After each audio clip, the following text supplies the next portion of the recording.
you check the children? Your little master.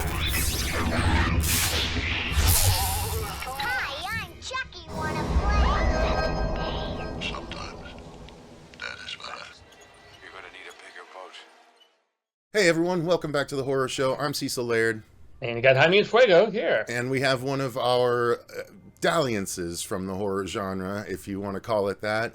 We are talking about Joker 2 Folie, Deux, or just Joker Folie, Deux, and yeah, this one is getting a lot of interesting mixed reviews. Going into it, I'd seen mostly negative stuff, unfortunately, not very much positive, but I saw yours, and you kind of liked it from what I saw. I'll wait and let you speak on it, but before I get into my thoughts, let's go ahead and get yours.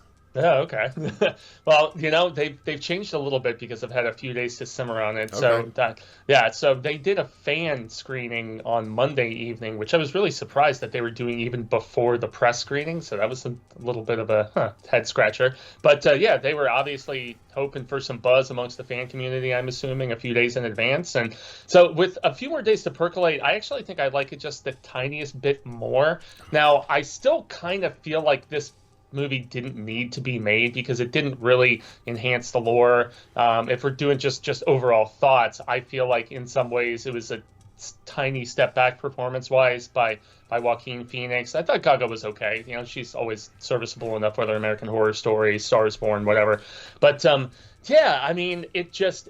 it was a lot of rehashes of aspects of the original film and, bringing back a few characters and whatnot. I did enjoy the Arkham stuff with Brendan Gleeson. I thought that was, moderately interesting. And I didn't hate the music. And I've seen some people saying that they think that the music served no purpose as far as story and plot because, shows I watch like Campy and whatever where people have been talking about it. And I drastically disagree about that. Now, were they a little excessive?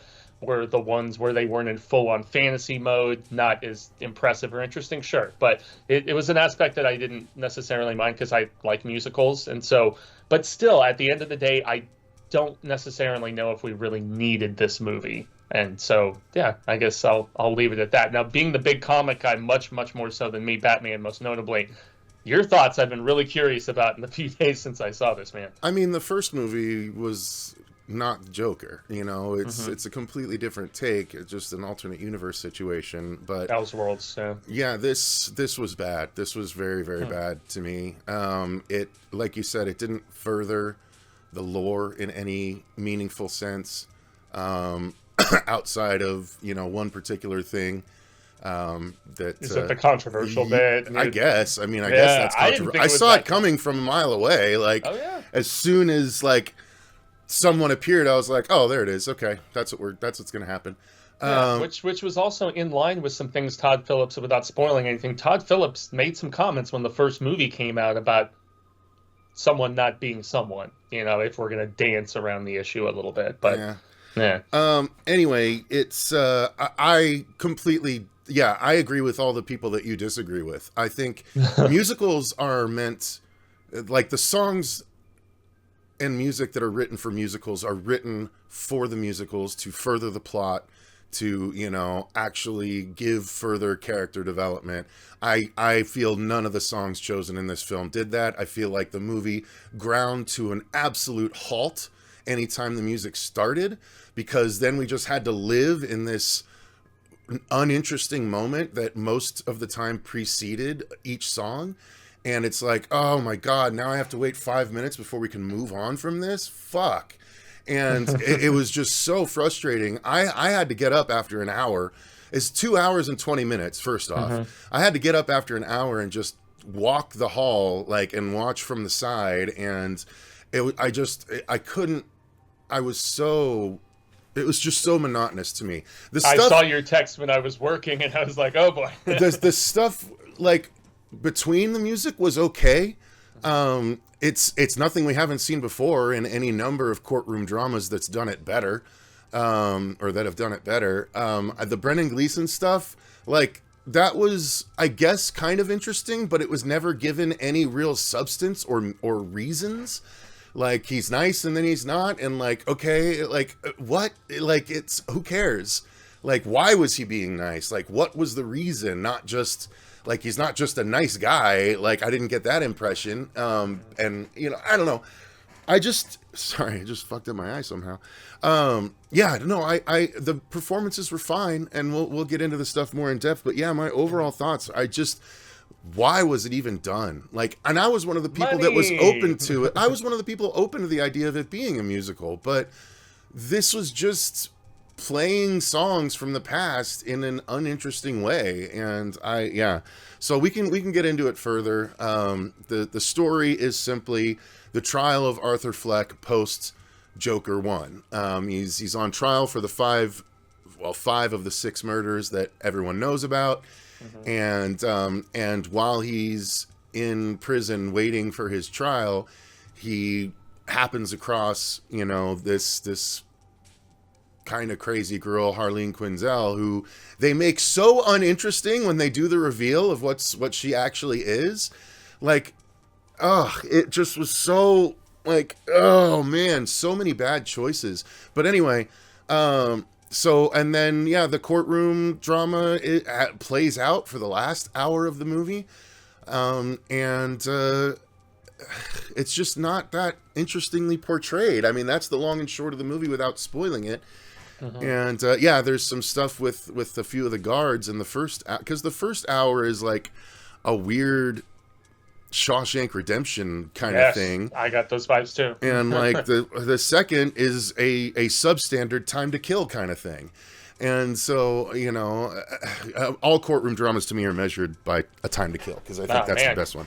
Yeah, that's it. Is that Clancy, if I remember correctly? I don't know. It might be. I don't. Oh, remember. No. It's Grisham. Now that I think about it. Gotcha. Yeah, but what a cast! Excellent movie. Yeah. Veering into a well, that's the thing. This movie was like making me think of better movies that did these things better. And yeah, with the like, music too. Yeah. So story-wise, I was very like, why? Like, what? And you even said the same thing. Like, it doesn't exist. But yeah, further thoughts on the story?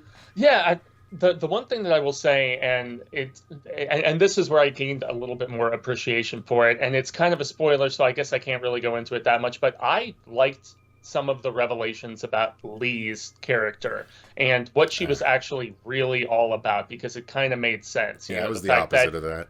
Yeah, well, I mean, I understood it, at least, you know, and especially when Fleck starts to kind of go back into his more worminess and her being like less about him when that was being revealed, I kind of, that it made sense, you know, how she was enamored with, like, just like all these other people from the end of the first movie, the image of what Joker was, and the fact that he's kind of wavering between, you know, whether he's Arthur or whether he's Joker in this new one. I thought that was kind of an interesting thing that they didn't really explore perhaps as much as I really thought that they should have, because those were some of the more interesting wrinkles, at least for me, was the internal struggle going on with him and how other people around him perceive him because of it, you know, people wanting him to be something when he's not, doesn't truly embody that. So, but I mean, compared to how hard-hitting the first one was about, you know, monsters becoming products of society and, you know, the poor and the needy and the, you know, mentally just messed up, only having their you know, problems furthered because of how society treats them and rejects them. All that stuff, which was so interesting in the first film, they didn't really do as much with in this one. They tried to at times, but it just really felt a lot less inspired, and yet they put this fancy coat of paint on it, and that's how they, you know, tried to make it more interesting with the song and dance, and to hide the fact that the story wasn't as developed and wasn't quite as strong and didn't have as much to say socially. So I could have gone the rest of my life without seeing a tap dancing fucking Joker. I'll tell you that much. I'll tell you that much right now. So acting, and yet the songs, though, just to go ahead. Yeah, we can get to the songs. That's fine. Yeah, well, I mean, this one kind of plays into the story a little bit, because when they and they say this in a lot of the press and interviews and stuff, so I don't think it's super spoiler, but there is one bit where they do a Sonny and Cher, and I thought that was one of the, now maybe the song itself didn't like further the story, but what was happening in that fantasy sequence I thought furthered the story, because it was essentially Arthur, do I trust this woman? You know, is she using me for fame because she wants to do all the interviews and, you know, kind of ride on his coattails? And so that was one of the only ones that I did feel like kind of helped propel the story forward, whereas a lot of the others not so much. That's one of 8 or something. Yeah, you know what I mean? Like, I know, that's because not a high there's a lot ratio. of music in it. Yeah, I know. But yeah, and I'm not here trying to defend this movie, man, because it was such a step down, from the previous one. And I didn't even love the previous one, but I did watch it the night before I saw this for some context, because I don't even think I'd seen it since the theaters. So, because I didn't love the first one either. So. The acting, I actually liked Joaquin. I mean, he's great in both, but I actually was the reverse of you. I think he was a little bit more accomplished and a little bit more nuanced in this one than he was in the first one. But that's because his character had to evolve as such.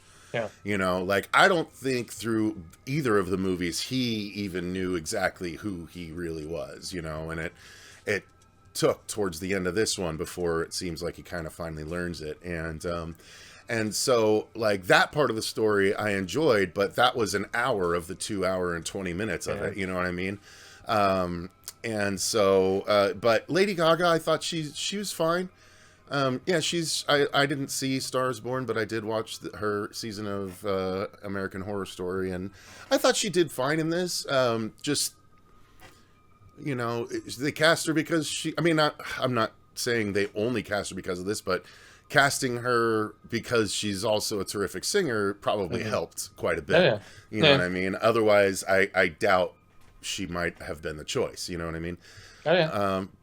And Brendan Gleeson, again, he was fine, but his character just didn't have enough reasons behind what we were getting. Like, you know what I mean? To me. So, I don't know. Acting for you?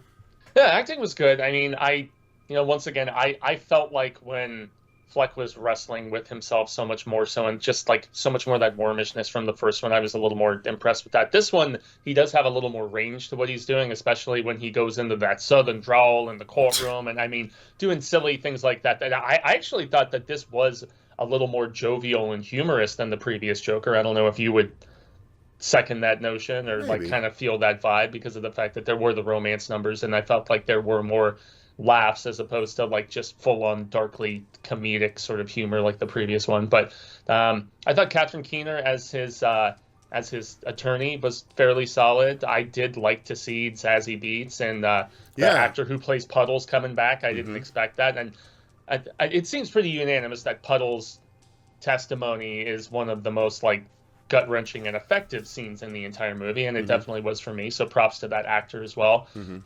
I didn't like the kid who played Harvey Dent. I just wasn't really feeling him at all. No. Yeah, I guess that hits pretty much everybody else, The guards were just very stereotypical guards, but I just like Gleason, so maybe that's why I gave him a pass. There is that one bit where Arthur is getting comfortable with him, and then he just slaps him hard to show him who's boss. That kind of, I was like, shit. I was like, okay.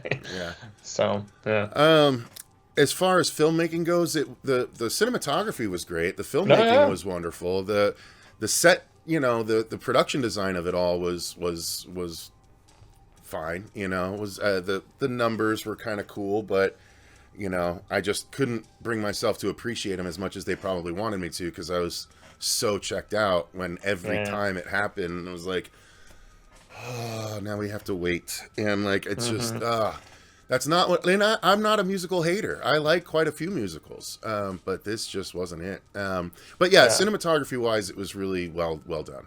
Yeah, I mean, when I look at how accomplished Todd Phillips has become, and I'm just like, man, this is the dude who started with like Road Trip and Old School. It's kind of crazy to me, They did kind of kitchen sink this a little bit. The fact that we even start with a Warner Acme animated thing at the very beginning. That is such a weird decision too. I was like, what the fuck are we doing here?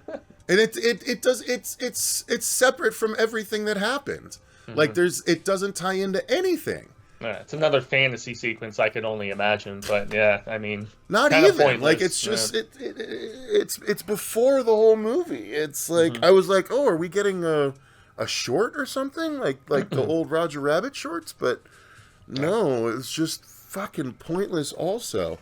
And then sound music, design. So score I yeah. will say did stick out to me. The first movie has a very oppressive score, but it is a really interesting one to listen to when you're writing.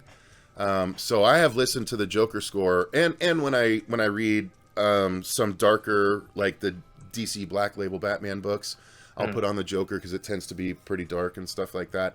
But it was very similar, like all the non-musical parts, all the score, and I have to imagine it's the same composer because it is the same composer. composer. Okay, because it felt exactly like it wasn't the same tunes and everything, but it was brothers and sisters to all the music from the first one for sure. Yeah. And I really enjoyed that aspect of it. Yeah, and when it comes to all the popular songs from like the 70s and whatnot that they were using in this, I mean, the last Joker movie had a ton of music in it, from the Gary Glitter bit hopping down the stairs to like, various other things. And so I can't really fault it as much for being a jukebox sort of thing, although I'm not as into the jukebox musicals. I often prefer original things in comparison, whether it's Repo or, Les Mis or whatever. So, I don't know. The song selections were fine, but they didn't necessarily wow me. I felt they were occasionally used within context, like the moonlight dance on top of the hotel and things. But that's my point. Mm-hmm.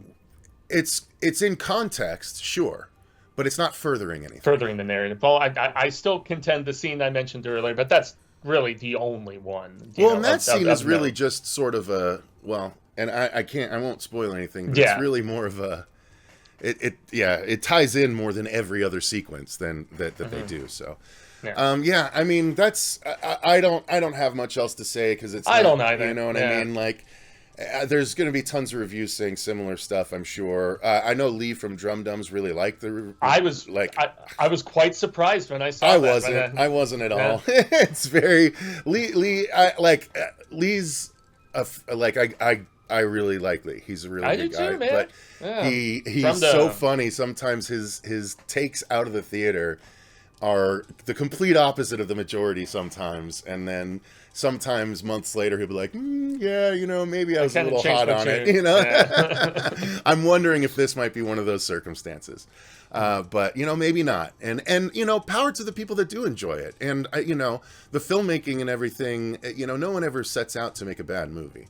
No, so that's it's not like it was intended to be bad, and it's just it's not jiving with a lot of people, and that's no, it doesn't seem to be jiving with the majority of people. It's tracking the open to like half of what the previous one did. So and they spent 3 times as much money. Definitely not going to get a Billy. Definitely not getting to a Billy. Oh, Billy. There was one of those scenes too. Yeah. That's it for our thoughts on Joker Folie.